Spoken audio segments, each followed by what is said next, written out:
Okay, now for the... Are we rolling? Yeah, we're rolling. Okay, so last time we were profiling, and Can you show how pretty it is? as you can see, I don't spend enough time on these videos to show you the whole thing. I mean, a fret job takes a long time, so we're just overviewing. Okay, we're just running through it, and then of course like on the leveling video, I went back over everything to get it the way I want it, so on and so forth. But where we are now is one of the most important parts about a guitar playing right. And again, like I say in every video, you do different things on different guitars, and people have different techniques. Okay, there's a lot of guys that do really good work, and there's a lot of guys that do horrible work, and their technique and their tools they use doesn't correlate. I mean, you could take 3 guys that do really good fret work, and they all have a different technique, a different theory, and different tools. Okay, so none of this is etched in stone, just the way I do it, that you have to do it that way. Okay, now we're going to make a nut. All right, and I've done a lot of the work already, because the easiest way to make a nut is with a large belt sander, which is out in my shed, which is a mess, and I don't really want to bring the camera out there, and it's just hard to do. Noisy. And if I'm going to explain those steps to you, okay, and if you have to see them to learn them, you shouldn't be doing this anyway. Okay, after I explain, you should have a very high mechanical aptitude to even mess with a fret job, because Carpentry aptitude. No, mechanical, because frets aren't correct. Okay, they're made to work once. All right, and that's my theory. And if you look at them, they should be shot in from the side, so that those barbs cut and do not have anything to do with the top surface of the neck. And that's how Fender did it in the 50s, and that's why those guitars sound so good. And but when the frets are worn out, you got to change them. And so I have a lot of my theories, but a nut is very important. It's as important as seating the frets properly and getting a good cleat on the frets, because my theories come from tone. I'm a player. I played a lot of old guitars. I grew up playing old guitars. Nothing else cuts it. If it's not done right, it's not done right. A nut is very important. You almost always have to do a nut when you do a fret job, even if the frets you're putting in are lower than the frets the guy had. Okay, for whatever reason that might be, because this factory nut is garbage. Okay, it's made out of plastic. No, this is the factory nut right here. Yeah, under the light. I'm sorry. Yeah, this is junk. Okay, we don't know if these slots are in the right place. Right, that's another issue. And it's made out of plastic. Who wants that? You really want a nut made out of plastic where all your strings ring into the neck from? No, you don't.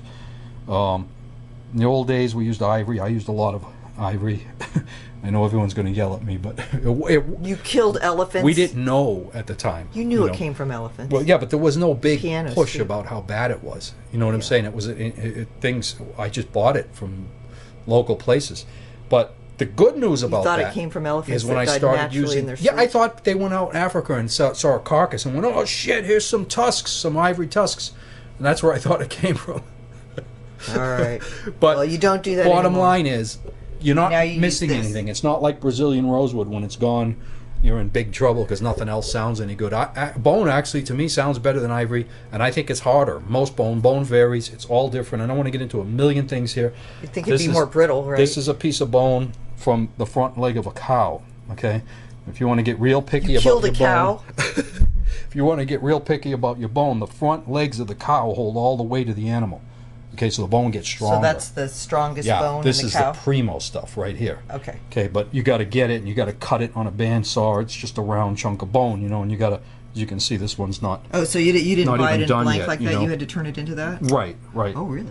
Where this is what I started with for this nut. This is a straight blank. You can get this Stu-Mac or any of these places. I buy unbleached when I buy this stuff, because I work on a lot of vintage guitars, and when this nut's nice all with that color there. Yeah, but that's going to get all polished and everything, and when it is, it's going to look much nicer than a bright white nut on an old guitar.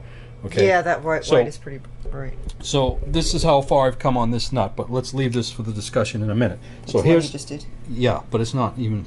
It's started. Okay, now here's this. All right. Well, it don't even fit in the slot. Okay. Like, you got a lot of work to do. Okay. So first thing you do is you take a nice clean straight file, okay? I've already done this, so I'm just going over it again. You're just mimicking what you did. If it's a factory guitar, it's not going to be a mess in here. If it's been refretted by an idiot, it's going to be a complete mess in there. Yeah, and you got to get it clean and straight, okay? And when you get it clean and straight, you know, then you start shaping this piece. Stay back a little because I'm going to be showing a lot of different things. Okay. All right. So now, like I said, the easiest way to make this look like this, where it has the radius on the bottom, matches the neck, okay? It has the radius on the top that matches the top of the neck, and I can't show you that because it's backwards, but so you could go like this. If you hold it under the light, it might be a little bit. Let me, yeah, I know, because the camera's in a weird position. But Well, I can come around. no, I'm going to put it in the light. I'm just trying to get a pinch on this. I'm trying to get my fingers on this tiny little thing. You see that radius there? So you keep this handy when you're doing that to continually check your radius. And you see how this tips back a little bit? Okay, because you want a backward angle on the top of that nut. Now you can put it on there after you've cut all your slots and stuff, but I like to have most of it there first, okay? So that's, let me get this out of the way now. So that's what this is all about, okay?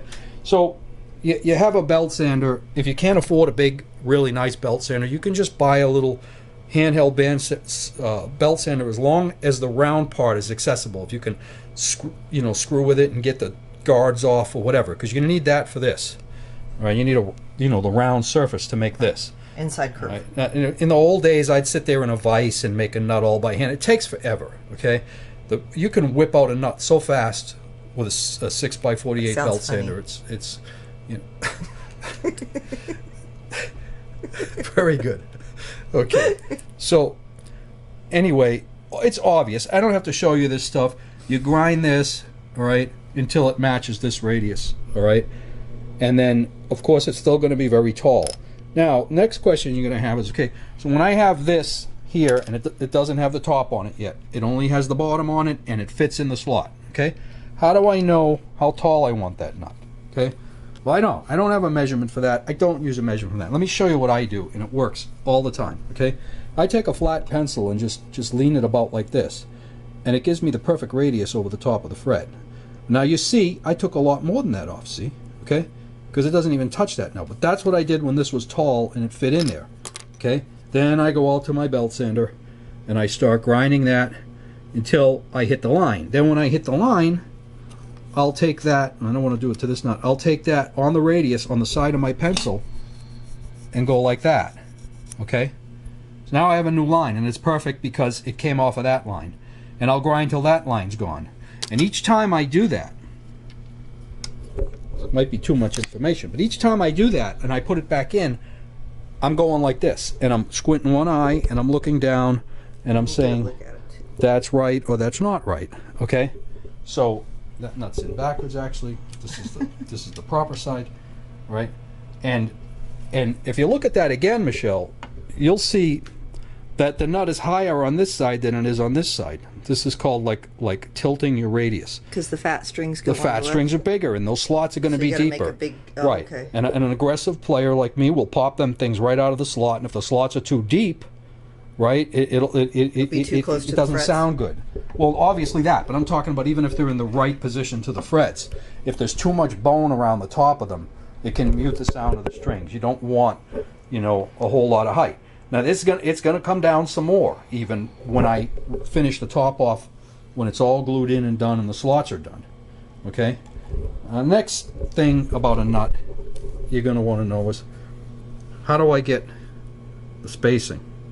Okay, the 6 strings have to be divided equally. Well, that's how it was in the old days. Okay, and it worked for everybody, and it's fine, and it's how I've done it for years and years and years. All right. Lately, I've been using the compensated method, where the strings are a little further apart as you go this way for the bigger strings. And when I first played the first guitar, I did like that. I might not have liked it as much, but I think it was more psychological because I've just been doing them all that way now, and I was just overpaying attention to it then. So you try to make the distance between the outsides of the strings to be the same instead of the distance between the centers of the strings? No, it's a compensated scale. But now I'm going to show you all that in a minute, okay? So there's multiple ways to do this. The way I use now is I buy this, okay? This is something This is something Stuart McDonald makes. Hold on. Stuart McDonald makes this, and I like it. Okay, most of these modern tools I don't like. I like this one. This is a very good tool. It's quite ingenious, actually. String spacing rule. It's quite ingenious, actually. Now, how did the old timers do it? Old school, and I hate those two words because I'm both of them. Okay, but I'm going to show you how they do it. Okay, it's real simple, and this is very enlightening, and you might want to try this. Okay, this one I wouldn't use this one now because it's very old. For a while. Yeah, this cardboard is it looks like it's older, but it's the only one I could find real quick for the video. Almost as old as you. So what you do is you draw a straight square line here, and you use a framing square, and you draw a straight line up to a point, and you draw and you make a point up here. Okay, now follow me on this. All right. Then you come over here, and you measure whatever that is. Half inch. If it's longer, you can measure an inch. It doesn't matter as long as they're all exactly the same. Okay? Okay. Equidistant. Equal distance to that dot, you draw lines. Now, you see what you're going to wind up here with is in the middle somewhere are going to be your 6 strings or 4 strings for a bass. So I take this nut, that's the old nut that's cut, right? All necks are a different width there, right? The center. So if I had my 2 outside lines drawn already, marked on the neck, and I'm looking for 6 and 1, obviously, and don't tilt this, I keep this straight, and I come on this guitar right here. Now the camera's in my way to get that perfect. Right there. If I were to take a pencil now and mark the top of that neck there, top of the there, neck. And there, I would have all 6 marks. These things are great. This is what we used. Okay. And you made that yourself? Yeah, you can make this in minutes. I mean, it's the space age material. Yeah, I have some around here made on Lexan, so they never change. They don't get, the paper don't shrink, so it's always. This is probably more perfect than most people's hands. Still, this old one, than most people's hands are going to be cutting the slots. Okay, so this is really good. Okay, I like these still better for getting my marks. This one's hard to get the marks on. And another thing, when you're working on a nut, always have something like this that at any moment, piece of sandpaper to make your pencil that super pencil sharp. can be like so sharp it could put a bug's eye out. Okay, I just made that up. No, never heard that before. Okay, so there you go. Just keep that around. You're really into abusing animals, aren't you? Because you're gonna need it. All right. Animals love me. Bugs don't. So, yeah, I know. Poking their eyes out. I drive a motorcycle and they all die in my wake. So now, sometimes they get to sting you, though. Where do you put the 2 outside slots? Because that's what you're going to have to know. Do you use a measurement for that? Okay, you can if you want. I don't. Every neck is different. You're going to wind up with maple necks that have been rolled over so bad and they're so chopped up on the ends. Again, all my decisions are made from playing the guitar and looking for tone, and I don't want the strings too far in, especially on a 1 5/8 neck. I can't even stand 1 5/8 necks myself. They're too narrow. So I want them as far out as I can get them, but I don't want them falling off the edge. So it depends on the guitar. Now, I see guys online just take this old nut and go like this, and then just go with a pencil, and then say they're going to adjust the slots later. You can adjust the slots later. I'm going to tell you right now, they have to be cut right from the first swing of the file. Okay, that determines how evenly spaced those strings are. No matter what size you're going to make that slot for what gauge strings, it starts from that center line. If you start turning your file and rolling it to adjust it, it's just, this is a very important step. That's why I didn't waste the time showing you me grinding the nut, because I can explain that, and you can figure out how to do that, and you can practice doing that or whatever. But this is all different techniques for doing this. What I'll do is, instead of, I could even simply just take this nut out and put this nut in, right? But what I'll do is I'll put this nut in and make sure it's where it needs to be on both outside edges, obviously, right? And then I'll take this, and as you can see, I've made 2 outside pencil marks, right, where these are, all right? And then I'll take this all right, and I'll come over here on those outside pencil marks, and I'll look on the outside of that neck, all right, right up from the top, and I'll come over here and I'll look, and I'll go, no, you know what? That's just wrong. That stock nut leaves too much fret outside. So I'll take this and I'll come in where I want it, right here, right? This isn't made for cutting bone. This isn't a saw. This isn't a marker. But the best tools in the world are one. I'll just go like that, okay? Ruler. There and there, and I'll wheel that back and forth, and it's going to leave a mark, very light mark. You have to have your eyes sharp, okay? And then I'll come over here with that very sharp pencil, right? And I will achieve a pencil line on that mark. If you have to erase this and do it 10 times, go ahead. You know, I mean, don't glue the nut in till this is done. After all the work of getting that thing made, you don't want to have to start over. And then I'll make sure that I like what I'm seeing, okay? And again, this string needs to be in further than that string. It's wider. So measurements are like, you know, tilting your radius on the nut and the bridge is something I believe makes a guitar play good. If you have the same height action on your bass string as your high string, why? I mean, the string vibrates differently. It's much bigger. That's perfect, okay? So now I got to transpose that onto here. Now, I don't want to get into explaining how all this works. This is all a nut, all the way across.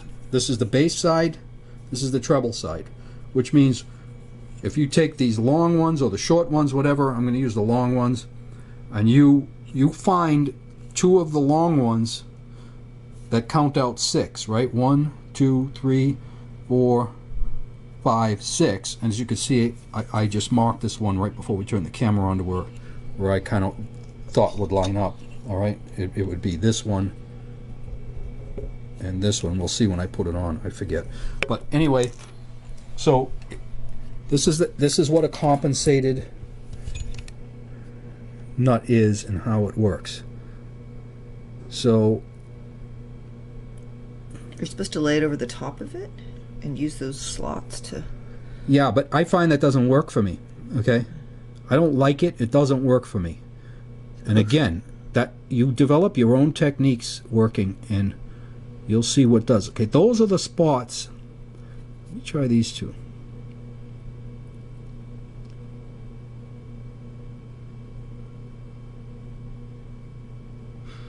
That one brings me too far out.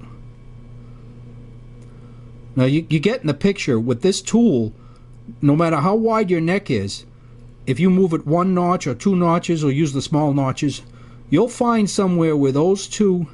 So the spaces gradually get closer together as you get toward this end. Yeah. And farther apart toward the other end. You'll find a spot where those two marks line up perfectly. And lo and behold, there it is. Okay?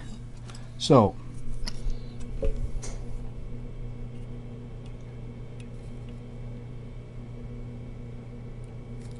don't know how I'm going to do this with the camera in the way, but I'm going to try.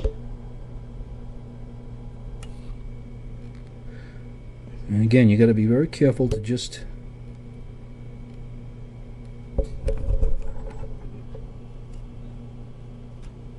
establish the tiniest mark, okay? The indicator. 4, 5, 6. So I got 6 marks. You see how small those marks are? That's all I want, okay? Because I don't care if you draw a line with a pencil. You try to follow that line with a file now, okay? The file has to be what determines really what you cut from the very first step. Now, this is a file cleaner, okay? When I'm doing this step, I always, between every slot, just get some bite into that file. And I don't know whether it's psychological or what, you know, but I'll come over here on this high E string and I'll get that dead on and I'll move forward, okay?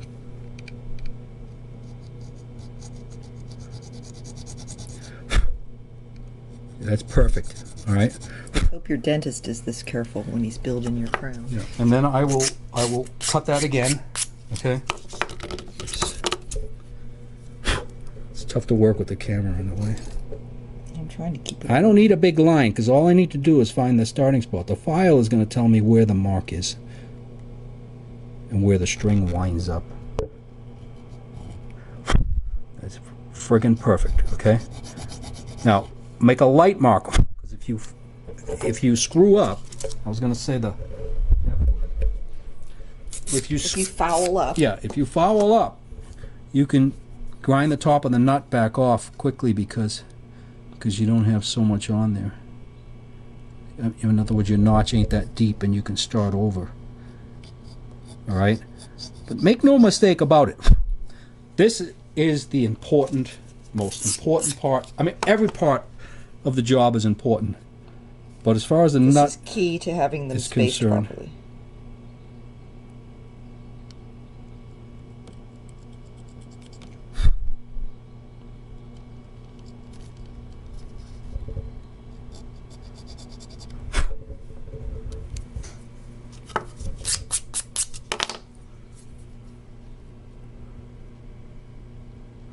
you really don't care if the nut drifts left or right here. As long as the mark is in the right place. Yeah, you're just trying to get these slots started. So you could do this on a vise or whatever if you wanted to. You can put this in a vise if you'd like. Then it wouldn't be wiggling as much. Right. Probably advisable for people who are starting out.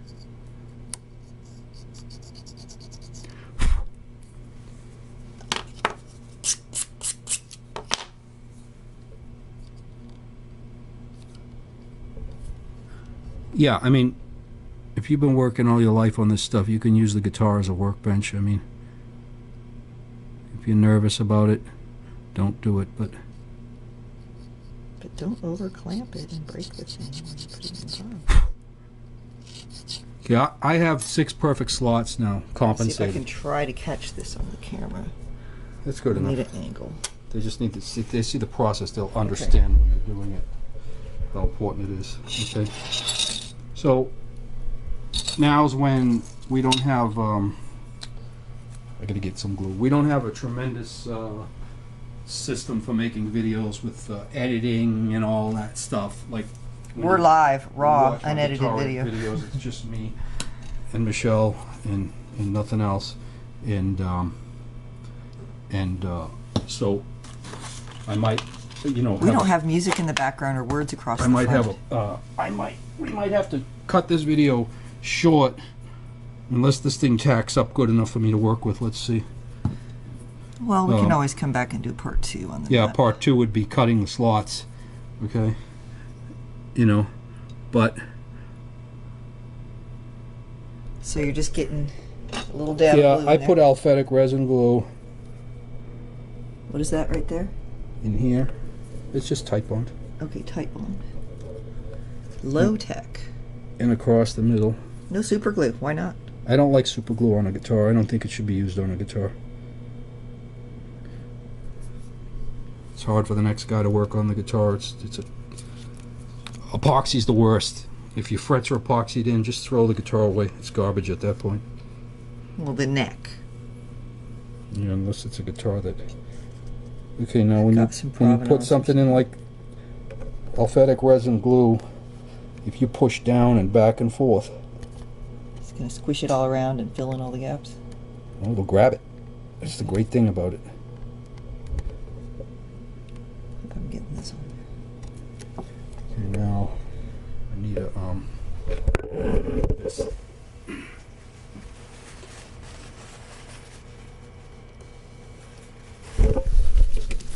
Wiping off the extra glue, just what you did on the frets. Yep.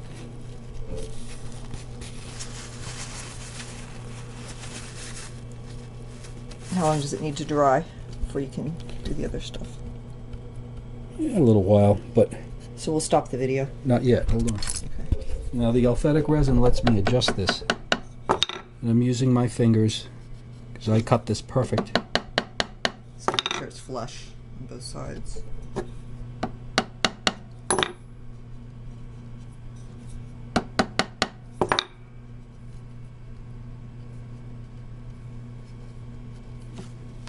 Now, if you get to that point, and what if it was just a little bit too long? Can you grind it off a little more, sand it down a little bit after? Yeah, or you can work it right on the guitar like you would work a fret end. So you could sand it down like you did the edges of the fret. You can see that nut's snugging up. Might be a lot easier for really good. So, and you wouldn't want to glue it in before you made those notches. No, of course not. And because if you screw up, then you got to get it out. And the other thing is, I normally wouldn't have to do this, but because I'm making a video, I'm a little out of sorts. Normally my fingers would have been on the bottom edge of that when I did it. And I don't want to lose my grab here because I want to try to finish this video. The nut grabbed up pretty good. I still want a tiny bit more over. You seeing why alphatic resin glue works so good on something like this. And if I had to take this nut out and I hit it like I meant it, it will come right out, just like Tina Turner said, right? Remember what she said? No, I'm sure you're going to tell me though. She said, hit me again, Ike, and this time put some spank on it. If you hit the nut like that, with this glue, it'll come right out. Alright, there we go. Alright, so that is it for part one. No, not yet. No, not. Okay, now, keep the camera on the neck. Something else I forgot to bring it over here today. Or is it already over here? Did you move that roll of blue tape? Roll of blue tape. Well, it's possible, but I don't remember doing it. I did. Where'd you put it? Is that blue tape over in there in the drawer? That's why you're not supposed to move my tools. Because that should have been right out for this video, and now the video. Okay, well we can show that on this one. You cleaned up over here, didn't you? I did straighten up a bit.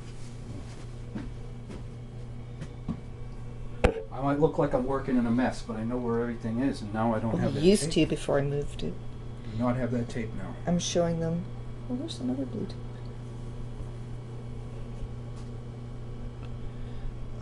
Yes, you put it in that drawer where I would never put tape. Okay, but I found it.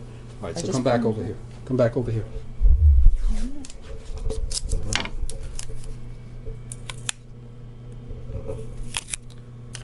A little trade secret here. When you're working on a vintage guitar, whenever you put a piece of tape on a guitar, put your hand grease all over it.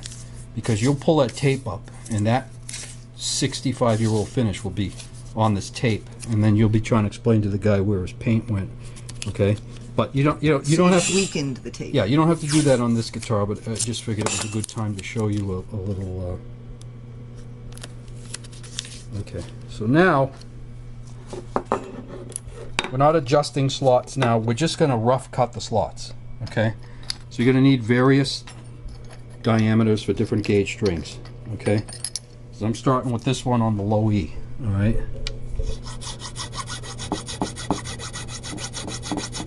Again, I don't care where this goes because there's no way this is going to be too low. It's going to be way too high when I finish this whole step. And then when we come back and this guitar is all strung up, that's when I'll be showing you how to set up a guitar and adjust these nut slots, all right? This right here will work for 9s, 10s, 11s. Is that a special size? Yeah, I always rock these back and forth, okay, because of habit of learning what size the slot needs to be for these kind of strings. Again, just enough to have a concise slot, okay? A string.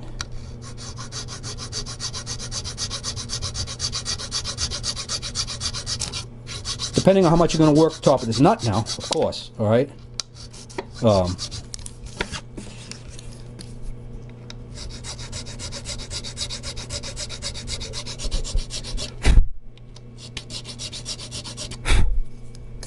Okay, D string.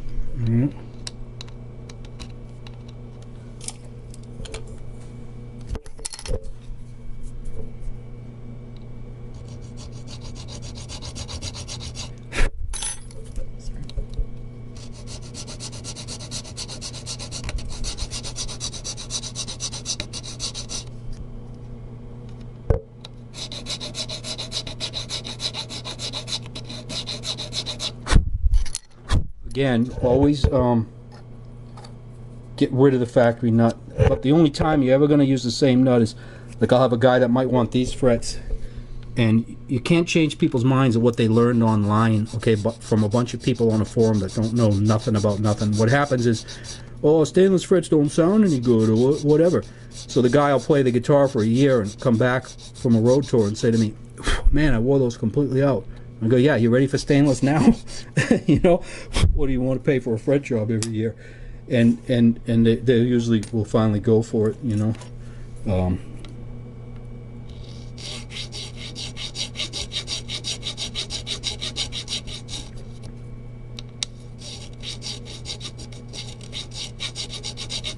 So, what's the point of that story?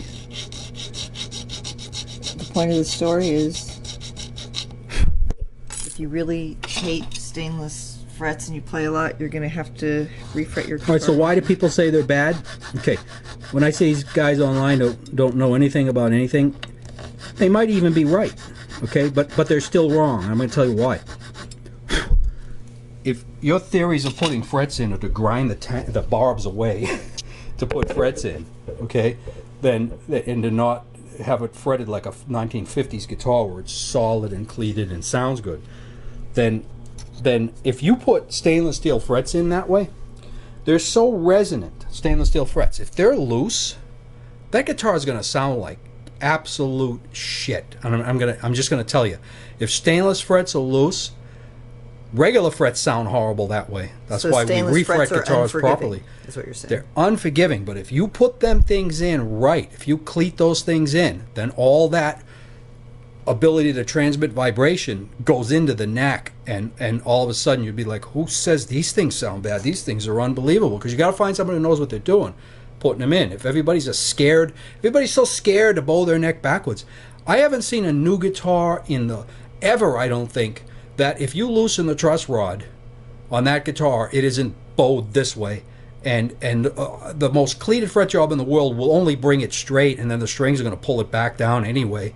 You know, I mean, I don't know why everybody's so scared about non-issue that. Yeah, I think they just tell other people they're scared about that, and then a new luthier goes, "Oh, well, you can't do that because he heard it from someone else." But if you have any experience doing it, bowing a neck back like that, it's pretty rare, you know, and you got to understand what a truss rod is really for. In a good guitar, you take a 56 Strat, okay, and you put a standard regular gauge strings on that guitar, then that truss rod should just barely be enacted to compensate for the gauge of strings. Okay, so say you take two 1961 SGs, you scoured the world for them, and they both have the original wicked low, flat, wide, shitty frets in them, and the paint, and they're spectacular, original. One of them has all this breadth, okay?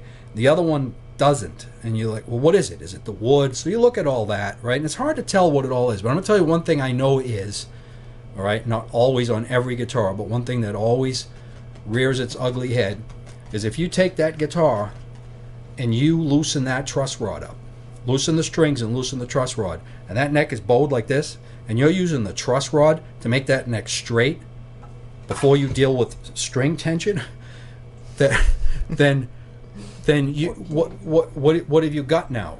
You've got a neck that when you're playing it, the truss rod is wound up so tight to hold that neck where it is that the guitar sounds real thin and tight, and it doesn't have that breath when you vibrato because the neck doesn't breathe like this, because the neck is held with a piece of steel instead of its own wood, the quality of its own wood.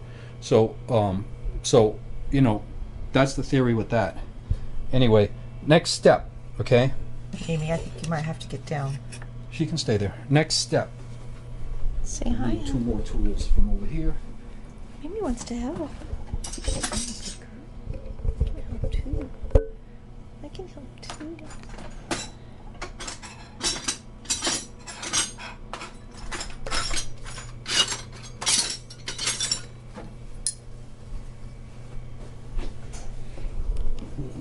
This is all about making a nut job look good, okay?